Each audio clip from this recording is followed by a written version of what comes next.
बच्चे आज हम लोग देख रहे हैं बायोडाइवर्सिटी एंड कंजर्वेशन। ठीक है, हमने क्लास में भी डिस्कस किया था बायोडाइवर्सिटी एंड कंजर्वेशन, जिसके 3 कैटेगरीज हमने पढ़ी थी।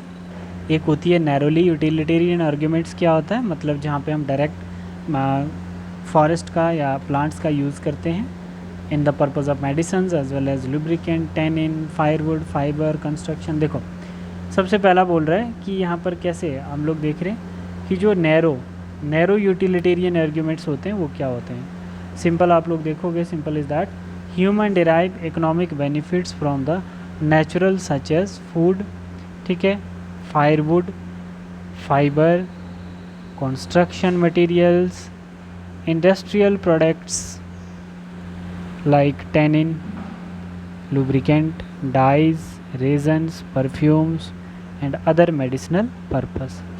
ठीक है बेटा, तो ये क्या रहा आपका narrowly utilitarian arguments of the biodiversity. बोल रहा है कि more than 25% of the drugs are derived from plants. 25% से भी ज़्यादा ड्रग्स जो है वो प्लांट से एक्सट्रैक्ट किया जाता है, जिसमें से 25,000 species of plants have been medicinal value. ठीक है बच्चे, तो ये क्या रहा नैरो यूटिलिटेरियन आर्ग्यूमेंट्स है। ब्रॉडली यूटिलिटेरियन आर्ग्यूमेंट्स क्या होता है कि बायोडाइवर्सिटी को हम लोग कैसे देखते हैं कि बायोडाइवर्सिटी जो है, देखो biodiversity has many ecosystem conserve services. ठीक है, जिसमें अमेज़न फॉरेस्ट आ गया। अमेज़न फॉरेस्ट का ब्रॉडली यूज़ है बायोडाइवर्सिटी का। अमेज़न फॉरेस्ट जो है उसका ब्रॉडली यूज्ड है बायोडाइवर्सिटी में। जैसे हम लोग इसको क्या बोलते हैं, लंग्स ऑफ प्लेनेट। क्या बोलते हैं इसको, लंग्स ऑफ प्लेनेट। क्यों बोलते हैं बच्चे इसको, क्योंकि produce 20% of total oxygen in the earth atmosphere. यहीं से हमारे लिए 20%, 100 में से जो ऑक्सीजन का सप्लाई है वो लंग्स ऑफ प्लेनेट से होता है। ठीक है, दूसरी बात पॉलिनेटर्स थ्रू बीज।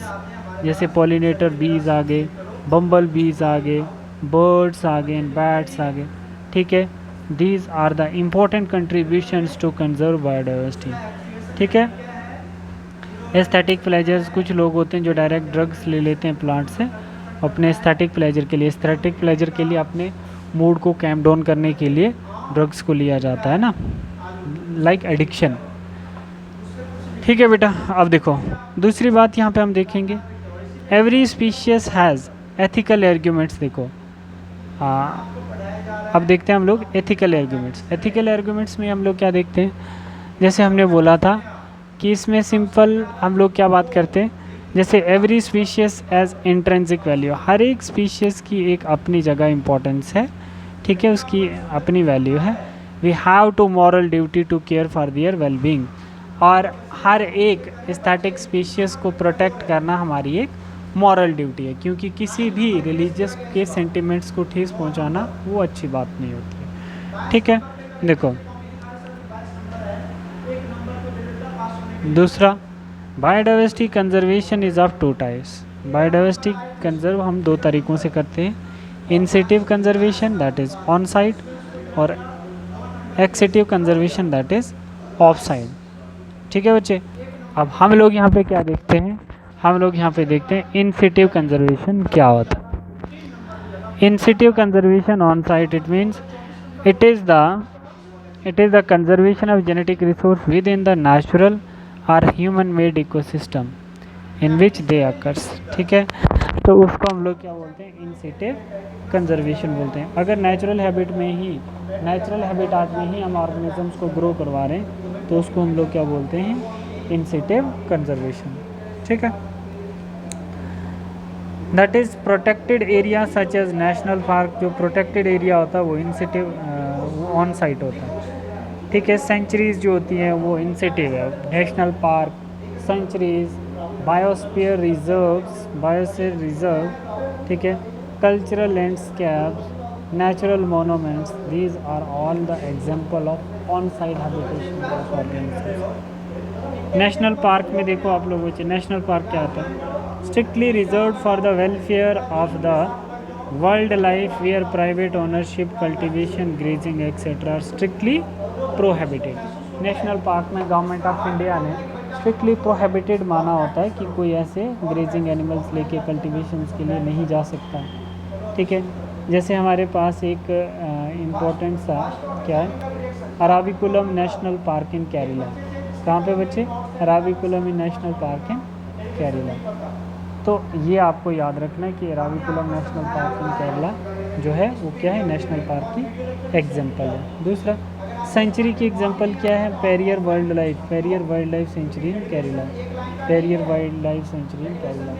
तो इसमें क्या होता है बच्चे, पेरियर में क्या होता है? पेरियर में आप बोल सकते हो, here the protection is given only to the animal. Sanctuary में सिर्फ एनिमल को ही प्रोटेक्शन दी जाती है। Collection of timber, minor forest product and private ownership पर अलाउड। तो वहाँ पर क्या होता है बच्चे कि वहाँ पर आप लोग प्राइवेट ओनरशिप अपनी शो कर सकते हैं, ठीक है। So long as they do not harm to the animals, but animals को आप हार्म नहीं करोगे। तो सेंचुरी की एग्जाम समझ में आ गई आपको। नेक्स्ट क्या बोलता है बेटा? नेक्स्ट बोलता है स्केयर्ड फॉरेस्ट। स्केयर्ड फॉरेस्ट क्या होता है?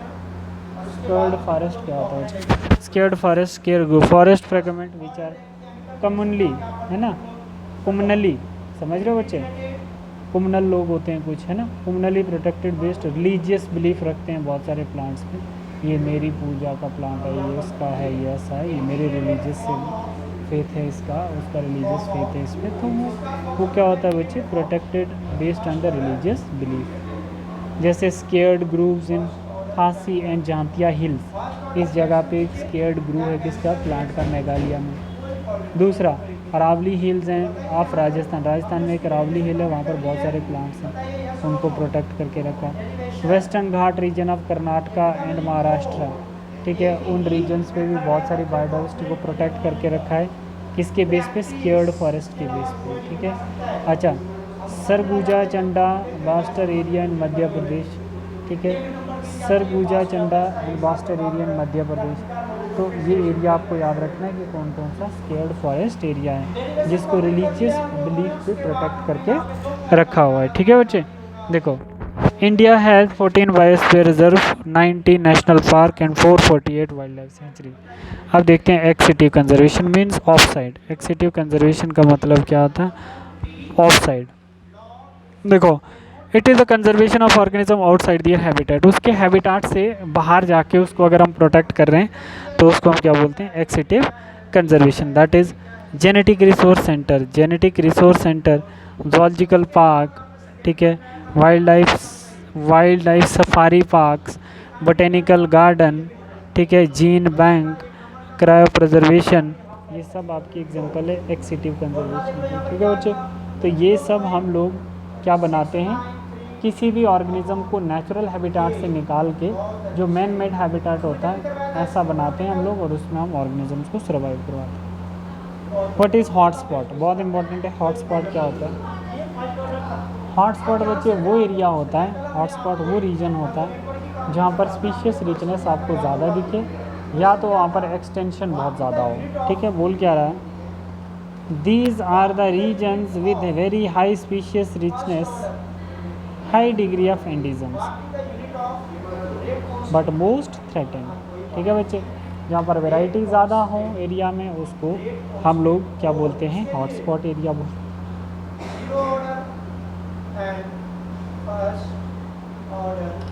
और जिस स्पीड से बर्थ रेट होता है स्पीशीज़ का, अगर उसी स्पीड से डेथ रेट हो रहा तो उसको एंडेमिज्म्स भी बोल सकते हैं, हॉटस्पॉट भी बोल सकते हैं, ठीक है। There are 34 hotspot in world, 3 hotspot cover India, biodiversity regions western Ghat and Sri Lanka, Indo Burma and Himalaya, ठीक है। तो इसमें क्या होता है बच्चे? ये जो 3 हॉटस्पॉट कवर करते हैं इंडिया में, है ना, कवर होते हैं इंडिया में, ठीक।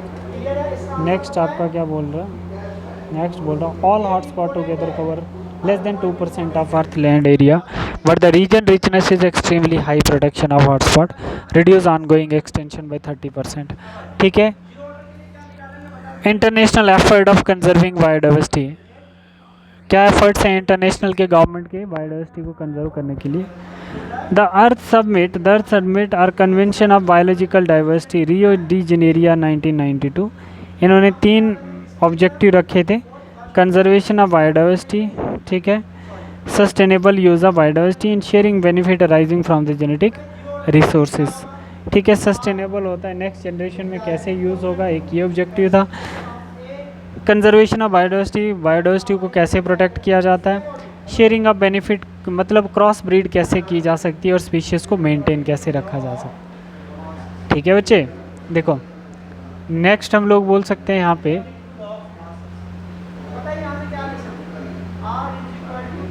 नेक्स्ट हम लोग बोल सकते हैं बच्चे, the world summit on sustainable development, that is Johannesburg South Africa में 2002 में 190 country contribute pledge to reduce the current rate of biodiversity loss. तो इतनी सारी कंट्रीज़ ने मिलकर क्या बोला था कि हम लोग जो बायोडाइवर्सिटी लॉस हो रहा है उसको प्रिवेंट करने की कोशिश करते हैं। ठीक है बेटा, तो इसमें आप लोगों का ये कंटेंट ख़त्म होता है। ये मॉडल क्वेश्चन आप लोग ट्राई कर सकते हैं। ठीक है, जो नहीं बनेगा आप लोग पूछ लेना। और दूसरा आपका एनसीईआरटी क्वेश्चन मैंने आपको भेज दिए हैं। नेक्स्ट मैंने आपको कंपेंडियम के कुछ क्वेश्चन भेजे हैं, ठीक है, जिसको डीपीपी बोला गया है, तो वो क्वेश्चन भी आप प्रीवियस ईयर सॉल्व करें। ठीक है बेटा, this is all about your diversity and conservation.